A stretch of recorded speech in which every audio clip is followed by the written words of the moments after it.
Hello everybody. Today's session is going to be about basic accounting via a cloud accounting software. Here at Al-Khuzam & Co., we believe in providing quality service to our clients as one of our company's key objectives. We are in an official partnership with XERO in Kuwait. Now you may wonder, what is XERO? Well, it is an accounting software which helps us organize our clients' data efficiently. So let's have a quick look at what XERO has to offer. When we first log in into XERO, we are taken to the dashboard where on the left side we can see the bank accounts, the statement balance as well as the balance in XERO. On the right side, we have an account watch list where we can see all the major expenses from this month as compared to the balance from the previous year. We can also see the invoices and bills, out of which how many are draft, how many are awaiting payment, and how many are overdue.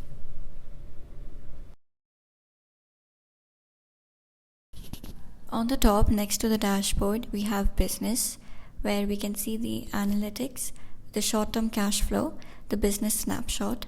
From here, we can issue the invoices, create bills. There are expense claims and products and services where we can manage our inventory, pay run for salaries, and checks.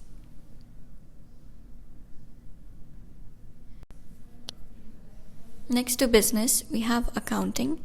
From here we can see the bank accounts, which is also visible on the dashboard right here.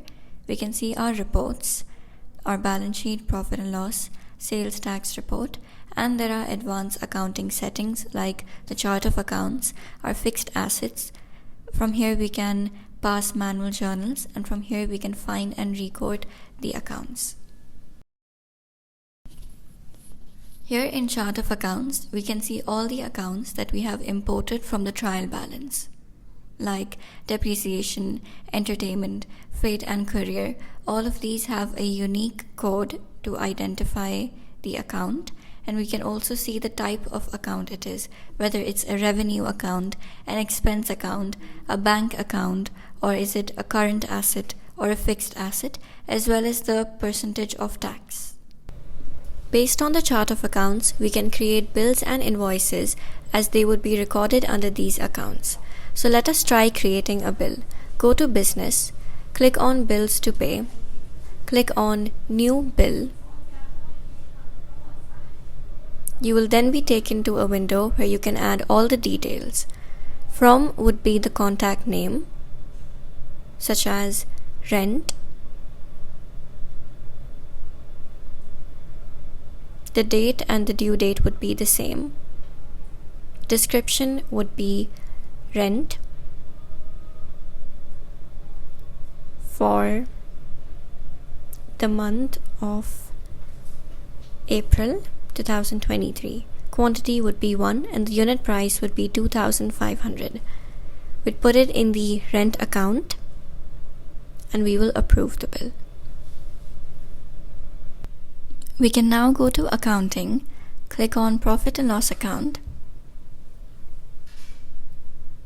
We can view the report for the month of April. If we scroll down and click on Rent, we can view the bill which we just created. If we click on the bill, it will take us to the same page we were on previously. This was my colleague from the accounting department of Al-Khuzam Morrison Global. Hope this video was informative. Subscribe and stay tuned for more insightful accounting videos.